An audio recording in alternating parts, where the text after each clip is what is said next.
These are economic collectives, forces that are small in number, they're not military, that have come to our world and have basically made promises over many years to different governments, different people, entities within religion, commerce, and government, all three, promises of peace, power, and technology. Basically saying, give us access and we will give you this, whatever this is, maybe a trinket from space. But a trinket that would make somebody extraordinarily wealthy, extraordinarily powerful, or extraordinarily spiritually significant.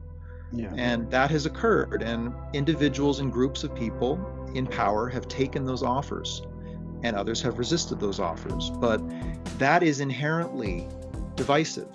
That is what is likely creating some of these human conspiracies downstream. Yeah. To capitalize off the alien presence, to ally with them, to gain predominance in the world, or to overcome a longtime enemy, whether it be a cultural enemy, a political enemy. So you can just imagine the danger of a force that possesses technology, just that has the ability to make a group or a country or a company not only extraordinarily wealthy, but to eliminate their competition. But I think it's important to know that the intervention is really the originator of all this.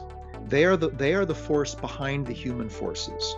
And one of the classic strategies of intervention, you can see it in human history, is to create a puppet government or a proxy through whom you rule. Yeah. And likely that'll be a local leader, and the people will direct their anger and frustration at the local, not understanding who's behind the local leader.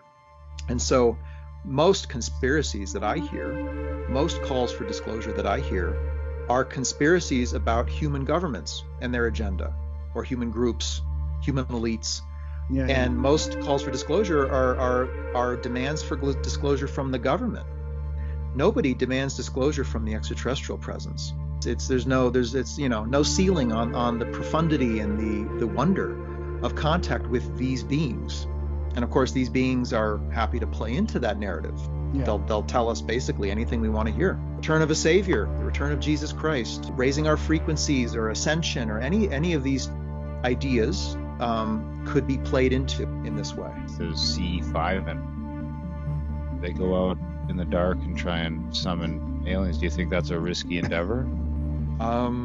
I don't think it's a good idea. No. I mean, This is what I'm saying. if you knew who, it's almost like, how would you feel going out at night outside your front door if you lived in one of the most dangerous cities in the world? It's not that all cities in the world are dangerous, but you live in a dangerous part of a dangerous city.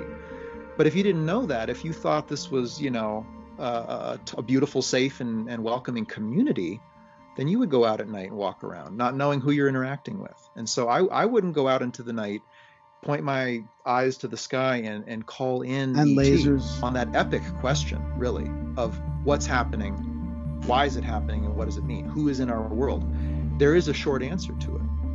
The short answer is that this is intervention. You're making first contact with predatory races in the universe, and you need to know why they're here, what they're doing, and undertake specific action and preparation for it. The promise here is that we're meant to move in this direction of becoming one people on one earth in contact with other life in the universe. That's our destiny. That's where it's all headed. But we need to navigate our first steps, off the porch and onto the street.